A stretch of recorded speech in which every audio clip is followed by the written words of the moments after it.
Hello everyone, मैं सुष्मिता आप सबके अपने यूट्यूब चैनल सुष्मिता साहित्य क्लासेस में स्वागत करती हूँ। आज की वीडियो में हम पढ़ने वाले हैं राजभाषा हिंदी। राजभाषा हिंदी कब संविधान में जोड़ी गई? हिंदी के लिए राजभाषा यानी स्टेट लैंग्वेज जैसे शब्द कब इस्तेमाल किए गए, क्यों इस्तेमाल किए गए? पहले सी राजगोपालाचारी ने सन 1949 ईस्वी में संविधान सभा में स्टेट लैंग्वेज शब्द का प्रयोग किया और इस स्टेट लैंग्वेज शब्द का जो ट्रांसलेट किया गया तो इस स्टेट लैंग्वेज शब्द का ट्रांसलेट हुआ राजभाषा।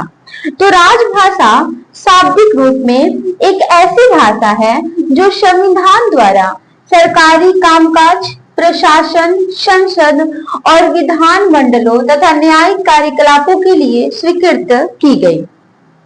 राजभाषा शब्द का सर्वप्रथम प्रयोग राजगोपालाचारी ने किया। कब? सन 1949 ईस्वी में। हिंदी भाषा को भी संविधान की 8वीं अनुसूची में जोड़ा गया है, तो यानी संविधान द्वारा स्वीकृत भाषा में हिंदी भी शामिल है। संविधान में कुल भाषाएं जो 8वीं अनुसूची में जोड़ी गई हैं, वो सबसे पहले 14 भाषाएं थी, यानी 14 भाषाएं। जब संविधान हमारा बना था तो इसमें स्वीकृत भाषाएं 14 लैंग्वेज थे। 21वें संविधान संशोधन के द्वारा सिंधी भाषा को जोड़ा गया 8वीं अनुसूची के तहत संविधान में। इसके अलावा एक और संविधान संशोधन होता है 92वें संविधान संशोधन अधिनियम 2003 के तहत मैथिली, डोंगरी, बोडो तथा संथाली को संविधान की 8वीं अनुसूची में शामिल किया गया। तो राष्ट्रपति आदेश कब आया था हिंदी साहित्य का? ये सबसे इम्पोर्टेंट पार्ट है। प्रथम राष्ट्रपति आदेश 1955 ईस्वी में आया था। फिर होता है राजभाषा आयोग की स्थापना और ये होती है 7 जून 1955 ईस्वी को। संयुक्त संसदीय राजभाषा समिति का गठन होता है 1957 ईस्वी। याद रखेंगे, संयुक्त संसदीय राजभाषा समिति का गठन 1957 ईस्वी। संसद की राजभाषा समिति को सुझाव 1959 ईस्वी। राष्ट्रपति आदेश दूसरा आता है कब? 1960 ईस्वी। मैं ऊपर ही बता चुकी हूँ। फिर होता है राजभाषा विधायी आयोग की स्थापना और ये कब होती है? 1961 ईस्वी। वैज्ञानिक एवं तकनीकी शब्दावली आयोग की स्थापना होती है 1961 ईस्वी। राजभाषा अधिनियम कब पारित होता है? 1963 ईस्वी। ऐसे ही राजभाषा संकल्प 1968 ईस्वी। राजभाषा अधिनियम 1976 ईस्वी। अब ये राजभाषा अधिनियम ही 2 बार होता है, फर्स्ट 1963 और दूसरा 1976। अगला है राजभाषा संसदीय समिति का गठन 1976 ईस्वी। संविधान लागू होने के बाद राजभाषा के प्रयोग के संबंध में जो प्रमुख घटनाएं घटी वो इस प्रकार है। इसको हम एक क्रम वाइज याद करेंगे। सबसे पहले आता है राष्ट्रपति आदेश। ये राष्ट्रपति आदेश 1955 में जारी किया गया था, आपको मैंने पहले ही बता रखा है। 1952 में राज्यपालों, सुप्रीम कोर्ट और हाई कोर्ट के न्यायाधीशों की नियुक्ति के अधिपत्र के लिए हिंदी का प्रयोग प्राधिकृत किया गया। 1955 में यह आदेश जारी किया गया कि जहां तक संभव हो जनता के साथ पत्र व्यवहार में तथा प्रशासनिक कार्यों में हिंदी का प्रयोग को अंग्रेजी के साथ साथ बढ़ावा दिया जाए, पर साथ ही यह बात भी लिख दी जाए कि अंग्रेजी पाठ ही प्रमाणिक माना जाएगा। 1955 में कुछ प्रयोजनों के लिए अंग्रेजी के साथ साथ हिंदी का प्रयोग निर्धारित हुआ, जैसे जनता के साथ पत्र व्यवहार में, प्रशासनिक रिपोर्ट, सरकारी पत्रिकाओं व संसदीय रिपोर्ट में, संकल्पों यानी जो रिजोल्यूशन होते हैं वह विधायी नियमों में, हिंदी को राजभाषा मान चुके राज्यों के साथ पत्र व्यवहार में, संधि पत्र और करार में, राजनयिक व अंतर्राष्ट्रीय संगठनों में भारतीय प्रतिनिधियों के नाम जारी किए जाने वाले पत्रों में। तो 1955 में जो राष्ट्रपति आदेश आता है उसमें ये सारी चीजें मेंशन की जाती है कि यहाँ पे हिंदी का प्रयोग होगा। जब राष्ट्रपति आदेश आता है 1955 ईस्वी में, तो 1955 में ही कब, 7 जून 1955, 7 जून 1955 में एक आयोग की स्थापना की जाती है जिसका नाम रखा जाता है राजभाषा आयोग। 1955 में राष्ट्रपति ने संविधान के प्रावधानों के अनुसार बाला साहेब गंगाधर खेर की अध्यक्षता में एक आयोग की स्थापना की। अब यहाँ पे हमें याद रखने रहेगा कि यहाँ पे राजभाषा आयोग के अध्यक्ष कौन थे, बाला साहब गंगाधर खेर। इस आयोग ने राजभाषा के प्रयोग के बारे में जो कुछ सुझाव दिए, उनमें से जो प्रमुख थे वो यहाँ पे मैंने रखा है। पारिभाषिक शब्दावली निर्माण की गति तीव्र होनी चाहिए। अंतरराष्ट्रीय शब्दावली को थोड़ी हेरफेर के साथ स्वीकार कर लेना चाहिए। हिंदी क्षेत्र के विद्यार्थियों को एक और भाषा, विशेषतः दक्षिण भारत की भाषा अवश्य सीखनी चाहिए। तो जो राजभाषा आयोग की स्थापना होती है वो ये सुझाव देती है कि पारिभाषिक शब्दावली का निर्माण किया जाए और अंतरराष्ट्रीय शब्दावली को थोड़े हेरफेर के साथ स्वीकार कर लिया जाए, और जो हिंदी क्षेत्र के विद्यार्थी हैं उन्हें एक दक्षिण भारत की भाषा सीखनी चाहिए। इसके अलावा इस राजभाषा आयोग में सुझाव दिए कि 14 वर्ष की आयु तक के प्रत्येक विद्यार्थी को हिंदी का ज्ञान करा दिया जाना चाहिए। प्रशासनिक कर्मचारियों को निश्चित अवधि के अंदर ही हिंदी का कार्य साधक ज्ञान प्राप्त होना चाहिए। इसके लिए पुरस्कार और दंड की व्यवस्था की जानी चाहिए। प्रतियोगी परीक्षाओं में हिंदी का एक अनिवार्य प्रश्न पत्र रखा जाना चाहिए। देवनागरी लिपि को अखिल भारतीय लिपि के रूप में विकसित किया जाना चाहिए। हिंदी के विकास का दायित्व सरकार की एक प्रशासकीय इकाई पर डालना चाहिए तथा भारत की भाषाओं में निकटता लाने का प्रयास करना चाहिए। तो ये राजभाषा आयोग के सुझाव थे जिसकी स्थापना हुई थी 7 जून 1955 को और जिसके अध्यक्ष थे बाला साहब गंगाधर खेर।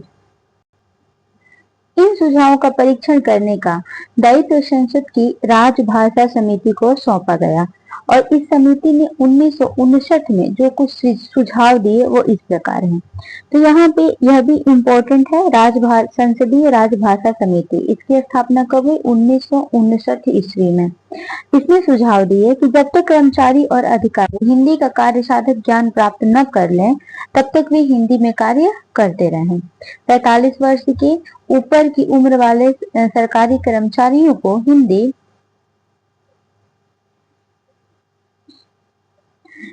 के प्रशिक्षण से छूट दे देनी चाहिए। उच्च न्यायालयों के निर्णयों, आदेशों आदि को अंग्रेजी में ही रहना चाहिए।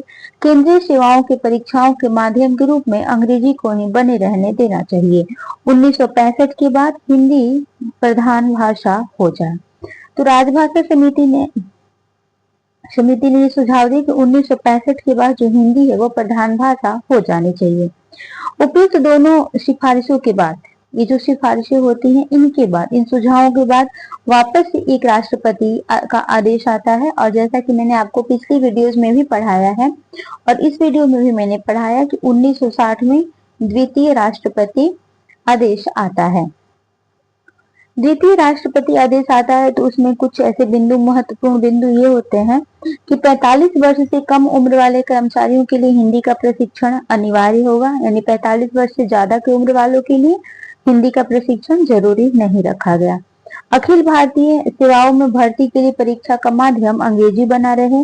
धीरे धीरे हिंदी और अन्य क्षेत्रीय भाषाओं को माध्यम बनाने की व्यवस्था की जाए। हिंदी में वैज्ञानिक और तकनीकी शब्दावली के विकास के लिए एक अस्थायी आयोग का निर्माण किया जाए और विधायी आयोग की स्थापना की जाए जो विधि कोश का निर्माण करे। विधायी आयोग की स्थापना की जाए जो विधि का निर्माण करे ताकि विधि संबंधी शब्द हिंदी में अनुदित हो सके। आज भी जो न्यायालय की भाषा होती है वो उर्दू ही होती है, क्योंकि कई सारे ऐसे भी शब्द होते हैं जो आज भी हिंदी में नहीं मिलते हैं। शिक्षा मंत्रालय हिंदी के प्रचार की व्यवस्था करे। इस कार्य में गैर सरकारी संस्थाओं की भी मदद ली जा सकती है। राजकाज में हिंदी के परगामी प्रयोग के लिए गृह मंत्रालय योजना तैयार किया जाए। तो ये 1960 के राष्ट्रपति आयोग में महत्वपूर्ण बिंदु रखे गए। 1960 में आए राष्ट्रपति आयोग के तहत 2 आयोगों की स्थापना की गई, वैज्ञानिक तथा तकनीकी शब्दावली आयोग की और विधायी आयोग की, जो प्रशासनिक तथा विधि साहित्य का अनुवाद होने लगा। साथ ही साथ कर्मचारियों के प्रशिक्षण की व्यवस्था भी शुरू हो गई। इसके बाद आता है राजभाषा अधिनियम, जो आता है 1963 में और उसका संशोधन होता है वापस 1967 ईस्वी में। संविधान के उपबंधों के अनुसार 1965 में हिंदी को भारत की एकमात्र राजभाषा बनना था, पर इससे ठीक पहले अहिंदी क्षेत्रों विशेषतः पश्चिमी बंगाल तथा तमिलनाडु में हिंदी विरोधी आंदोलन प्रारंभ हो गए। ऐसी स्थिति में जवाहरलाल नेहरू ने हिंदी भाषी क्षेत्रों को आश्वासन दिया कि हिंदी को एकमात्र राजभाषा स्वीकार करने से पहले अहिंदी क्षेत्रों की सहमति प्राप्त की जाएगी। इसी आश्वासन की पूर्ति के लिए यह अधिनियम बनाया गया, जिसके प्रमुख प्रावधान रहे कि 26 जनवरी 1965 के बाद भी हिंदी के अतिरिक्त अंग्रेजी भाषा का प्रयोग यथावत चलता रहेगा। उच्च न्यायालयों के निर्णयों में हिंदी या किसी राज्य स्तरीय राजभाषा का प्रयोग किया जा सकेगा। संघ के संकल्पों, अधिसूचनाओं, विज्ञापनों आदि दस्तावेजों को हिंदी और अंग्रेजी दोनों भाषाओं में जारी करना अनिवार्य होगा।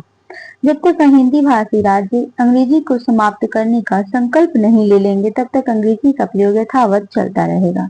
यह 27 अप्रैल 1963 को लोकसभा में तथा 7 मई 1963 को राज्यसभा में पारित हुआ। इसके पश्चात आता है संकल्प 1968।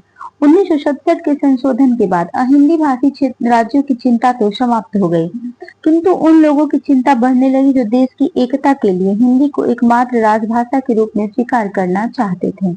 ऐसी जटिल स्थिति में संसद के दोनों सदनों में एक संकल्प पारित किया गया, जिसके अनुसार सरकार हिंदी के तीव्र विकास और प्रयोग के लिए एक व्यापक कार्यक्रम तैयार करेगी, जिसकी प्रगति की रिपोर्ट प्रति वर्ष संसद में प्रस्तुत की जाएगी। भारत सरकार राज्यों के सहयोग से त्रिभाषा सूत्र लागू करेगी। इसके अंतर्गत हिंदी भाषी क्षेत्रों में हिंदी और अंग्रेजी के अतिरिक्त एक अन्य भारतीय भाषा, जो विशेषतः दक्षिण भारतीय भाषा होगी, का अध्ययन अनिवार्य होगा तथा अहिंदी भाषी क्षेत्रों में प्रादेशिक भाषा और अंग्रेजी के अतिरिक्त हिंदी का अध्ययन अनिवार्य होगा। केंद्रीय सेवा में भर्ती के लिए हिंदी तथा दोनों भाषाओं का ज्ञान आवश्यक होगा। तो यह लिया गया संकल्प 1968 की जो स्थापना की गई, उसमें यह महत्वपूर्ण सुझाव दिए गए। पुनः 1976 ईस्वी में आता है राजभाषा अधिनियम। भारत सरकार ने राजभाषा अधिनियम के उपबंधों को कार्यान्वित करने का दायित्व गृह मंत्रालय को सौंपा। इसके लिए गृह मंत्रालय के अधीन एक राजभाषा अनुभाग की स्थापना हुई, जो बाद में स्वतंत्र राजभाषा विभाग हो गया। राजभाषा विभाग ने सरकारी कामकाज में हिंदी के प्रयोग को सुनिश्चित करने के लिए 12 नियम निर्धारित किए, जिनमें से प्रमुख है देश भर की केंद्रीय सरकार के कार्यालयों को 3 वर्गों में बांटा गया, क वर्ग, ख वर्ग और ग वर्ग। क वर्ग में वे राज्य आते हैं जिनकी पहली भाषा हिंदी है, जैसे उत्तर प्रदेश, मध्य प्रदेश, राजस्थान, बिहार, हिमाचल प्रदेश, हरियाणा और दिल्ली। ख वर्ग की भाषा में वे राज्य आते हैं जिनमें हिंदी समझी जाती है किंतु पहली भाषा के रूप में प्रयुक्त नहीं होती, जैसे पंजाब, गुजरात, महाराष्ट्र तथा केंद्र शासित प्रदेशों में चंडीगढ़, अंडमान निकोबार तथा ग वर्ग में शेष सभी राज्य आते हैं। इन राज्यों में प्रायः हिंदी नहीं समझी जाती है। ये राज्य हैं पश्चिमी बंगाल, उड़ीसा, उत्तर पूर्वी क्षेत्र के सभी राज्य और दक्षिण भारत के चारों राज्य। क क्षेत्र के पत्रों आदि के लिए निश्चित किया गया कि उनमें हिंदी का प्रयोग हो। अगर अंग्रेजी का प्रयोग किया जाए तो साथ में हिंदी का भी प्रयोग किया जाएगा। ख क्षेत्र के सभी पत्राचार सामान्यतः हिंदी में हो तथा ग क्षेत्र के पत्राचार्य अंग्रेजी में ही होता रहे।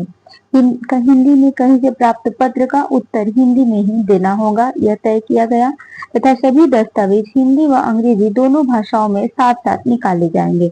इसका उत्तरदायित्व दस्तावेज पर हस्ताक्षर करने वाले अधिकारी का होगा। केंद्र सरकार के सभी फार्म, नामपत्र, सूचना पत्र, पत्रशीर्ष, मुहरे आदि हिंदी व अंग्रेजी दोनों भाषाओं में होंगे। 1976 के बाद हिंदी भाषा का जो प्रचार था, प्रसार था और विकास का जो क्रम था वह चल पड़ा 1976 के बाद। इसके बाद मुझे इम्पोर्टेंट लगा विधि मंत्रालय को समझा देना। विधि मंत्रालय एक का विधायी विभाग मूलतः विधि साहित्य के अनुवाद से संबंधित कार्य करता है। यह विभाग लगभग सारे विधि साहित्य का अनुवाद कर चुका है। इसके अतिरिक्त संसद में आने वाले सभी विधेयक पहले से हिंदी अनुवाद तैयार करके पेश किए जाते हैं। अपनी एक और योजना के तहत अब यह विभाग समस्त विधि अनुवाद को इंटरनेट या निक नेट के माध्यम से पूरे भारत में उपलब्ध कराने में सक्षम हो गया है। तो विधि मंत्रालय एक इम्पोर्टेंट लगा मुझे, तो इसके बारे में थोड़ी जानकारी मैंने आप लोग के बीच भी रखी।